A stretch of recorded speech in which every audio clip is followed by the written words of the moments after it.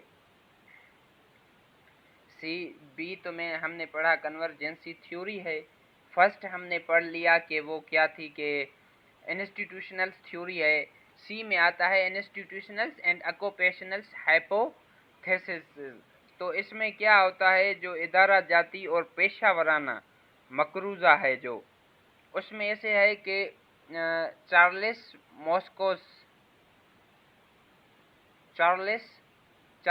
ماسکوس نے ادارہ جاتی پیشہ ورانہ 10 مقروضے کو ایک یعنی کہ آرمی آرمی جو آرگنائزیشنس ہے اور جو آرمی کی چینجنگس ہیں ان کی جو تکاہلی ہے، ان کی جو ناکاہلی تاریخی اسٹڈیز کو فروغ دینے کے لیے ایک ذریعے کے طور پر تیار کیا ہے ملٹری آرگنائزیشنس کو، ملٹری چینجز کو فلی طور پر اس نے ریڈی کر کے طور پر تیار کیا۔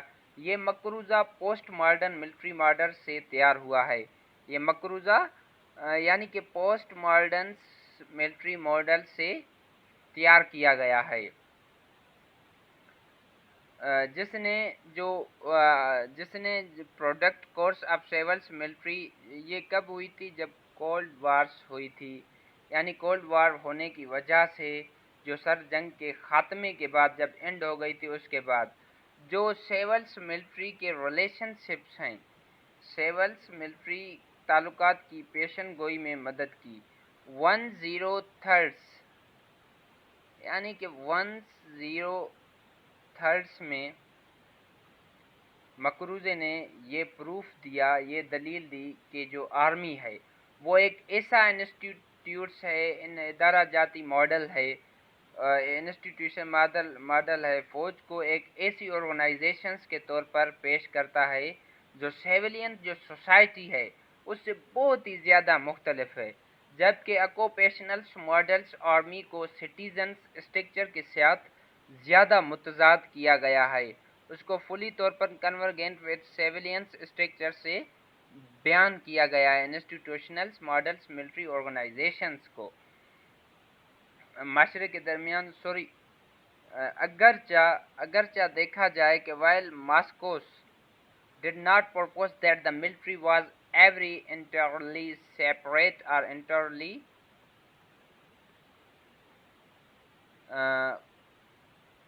coterminous with civilian society،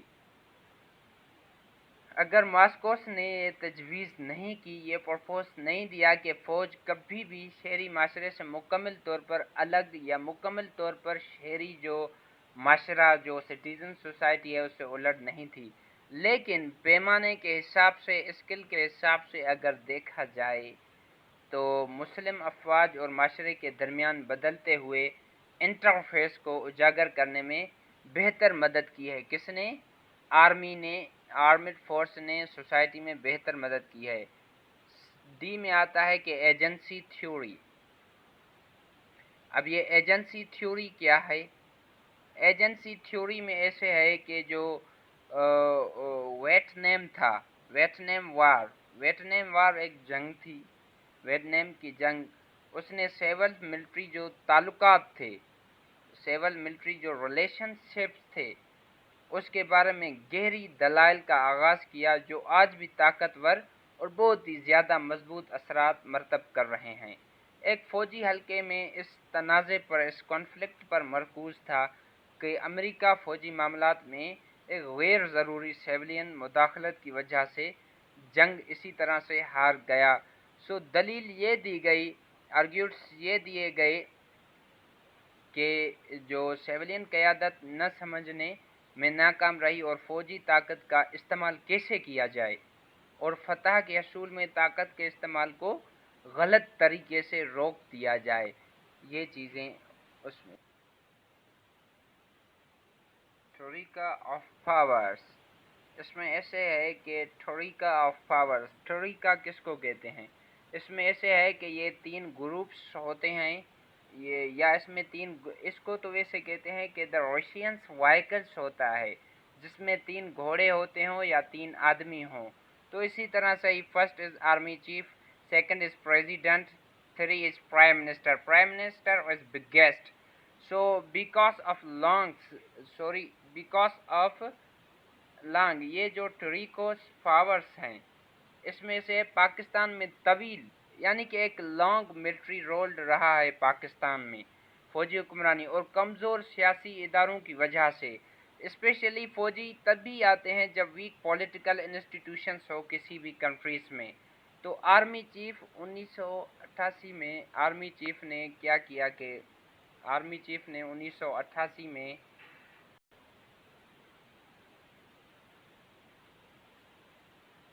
جو بڑے عرصے تک پاکستان میں یعنی کہ آرمی کا دور رہا ہے. آرمی تبھی آتی ہے جب ویک پولیٹیکل انسٹیٹیوشنس ہو کسی میں بھی, کسی کنٹریز میں بھی ہو, تو اسی وجہ سے ہی تب آتی ہے. آرمی چیف 1988 کے بعد, جب 1988 کے بعد آرمی چیف کے بعد اقتدار کا تقسیم یعنی کا ایک اہم ستون بن گیا تھا, تو صدر اور وزیر اعظم کے ساتھ ساتھ سی او ایس سی یعنی کہ president and the prime minister کے ساتھ C O A S in constitution 1/3 of powers of troika یعنی کہ ایک تہائی حصہ ہے, یعنی آپس میں وزیر اعظم کے ساتھ ساتھ سی او اے سی ٹریکو کی طاقت کا ایک تہائی حصہ جو ہے پارٹ ہے, ایک اضافی ملکی تھا.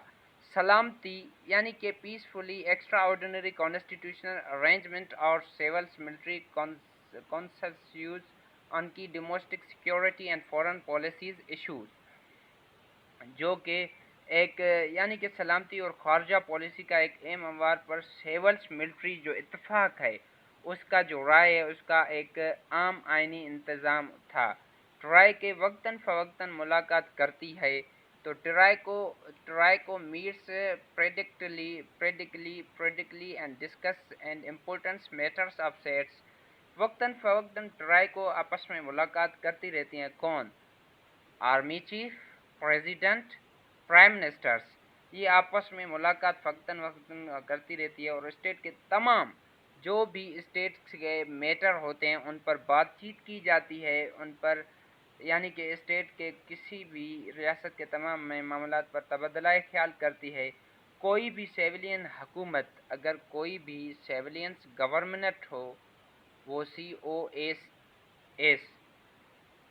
یعنی کہ جو سیویلین حکومت ہو او ایس کو ملک کے جو تربیتی فیصلہ سازی خارج کر کے ٹرائیکو کو توڑنے کی جرت نہیں کر سکتی.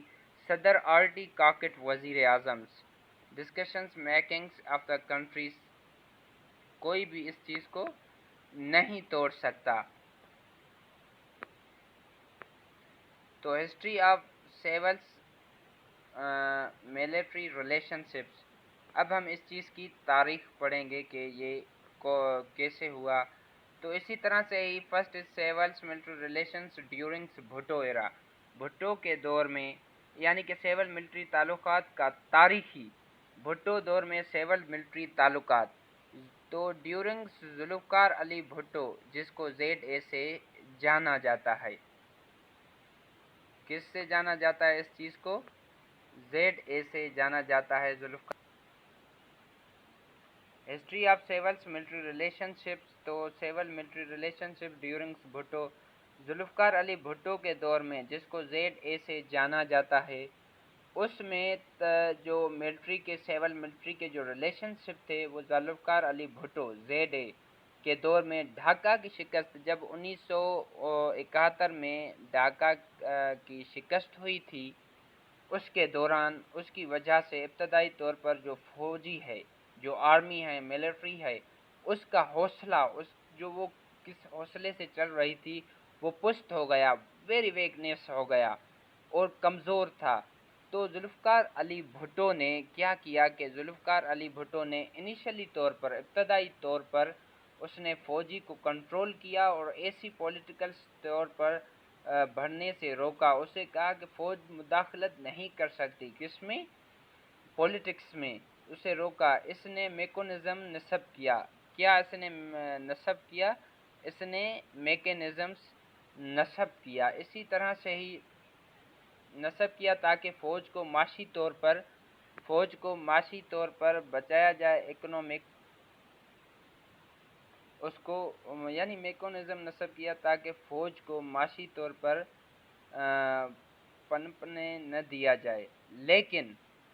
لیکن کیا ہوا کہ جو positions to regions powers because of جو پاکستان پیپلز پارٹی, یہ گورنمنٹ یعنی اسی کی ہی پارٹی تھی, اور اسی طرح سے پی این اے پاکستان نیشنل الاؤنسز, ایسے سیاسی طور پر روکا. اور اسی طرح سے ہی لیکن پی پی اور پی این اے نے سیاست دانوں کو یعنی کہ پولیٹیشنز کو سیاسی جو اس کے مسٹیک تھے اور ملک کے بحران سے نکالنے میں سویلین حکومت کی ناکامی کی وجہ سے جلد ہی پھر فوج دوبارہ اقتدار حاصل کرنے کی اپنی دوبارہ کنڈیشنز میں یعنی ری بیک ہو گئی، پوزیشنز میں آ گئی، کیونکہ civilians very weakness on that times. تو فوج دوبارہ اقتدار حاصل کرنے کی پوزیشنز میں تھی. تو ضیاء نے کہا who left no stones unturned to crush political institutions. General Zia الحق جو تھے اس نے پوزیشنز میں جنرل ضیاء نے جو اس کے پولیٹیشنز جو انسٹیٹیوشنز تو اس کو کچلنے میں کوئی کسر نہیں چھوڑی. سیکنڈ ہے فرسٹ گورنمنٹ آف بے نظیر بھٹو، جس کو بی سے ظاہر کیا جاتا ہے، اینڈ دا ملٹری. تو بے نظیر بھٹو کے بہت ہی اچھے تعلقات تھے کس سے؟ ملٹری سے. تو اسی طرح سے ہی بے نظیر بھٹو کی بیکم پرائم منسٹر، جب وہ پرائم منسٹر بن گئی ان دسمبر 1988 میں، جب 1988 میں وہ وزیر اعظم بنی اور اگست 1990 تک وہ کب تک 1990 تک اگست 1990 تک اقتدار اور حکومت پر رہی. جو بی ہے، جو بے نظیر بھٹو ہے، جو پی پاکستان پیپلز پارٹیز، یہ جو پاکستان پی جو ہے اس پر فوج کے عدم اعتماد کے باوجود اس کا فلی طور پر ملٹری کا پی پر اعتماد تھا.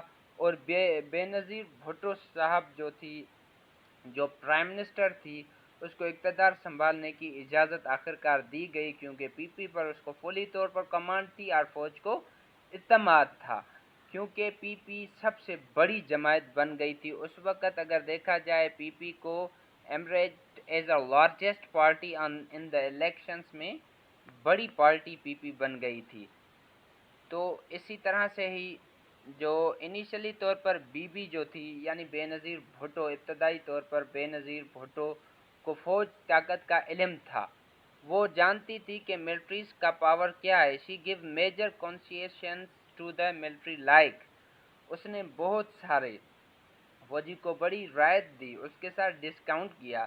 جیسے کہ آپ کو فرسٹ اس میں بتاتا ہوں کہ ایسے ہوا کہ اس وقت کے قائم مقام صدر اسحاق خان تھے. کون تھے؟ پریزیڈنٹ اسحاق خان تھے، جو کہ ضیاء الحق کے یعنی کہ ضیاء الحق کے قائم مقام صدر اسحاق خان تھے، جس کو 5 سالہ پیریڈ کے لیے حمایت دی گئی، اس کا ساتھ دیا گیا، جو کہ ضیاء کے وفادار تھے. تو اسی طرح سے اس نے فوج کے پاورز کو سمجھا اور اسحاق خان کو پریزیڈنٹ رکھا پاکستان کے صدر بننے کے لیے. سیکنڈ کیا ہے؟ جو جنرل ایوب خان تھا. کون؟ جنرل ایوب خان تھا،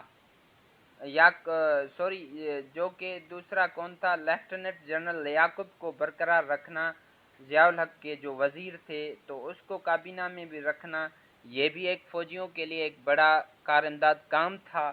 3 ایسے ہے کہ اس نے کیا کیا کہ دفاعی اخراجات کے بجٹ میں کٹوتی نہ کرنے کا ایک پرومس کیا، اس نے وعدہ کیا. لیکن جلد ہی فوج کے ساتھ بے نظیر بھٹو پرائم منسٹر کی حکومت کے جو ریلیشن شپ ہے اس میں تلخی پیدا ہو گئی، ایک غیر رمونوی ہو گئی، جس کی وجہ سے درج ذیل وجوہات ہیں. ابھی ہم دیکھتے ہیں ان کے درمیان کیا کیا چیزیں ہوئیں. تو فرسٹ میں ایسے ہے کہ جو حکومت کی سیاسی اور اس کی جو معاشی اکنومک جو بد انتظامیہ ہیں اس کو صحیح طریقے سے نہیں چلا سک رہے تھے، اور اپوزیشن جو گورنمنٹ تھی آئی اسلامی جمہوریہ اتحاد کے ساتھ موز آرائی ہو گئی. سیکنڈ کیا ہے کہ فوج اپنی داخلی خود مختاری جو انٹرنل جو اس کی اتھارٹیز ہے خود مختاری کو سیویلین حکومت کی طرف سے چیلنج سمجھتی تھی.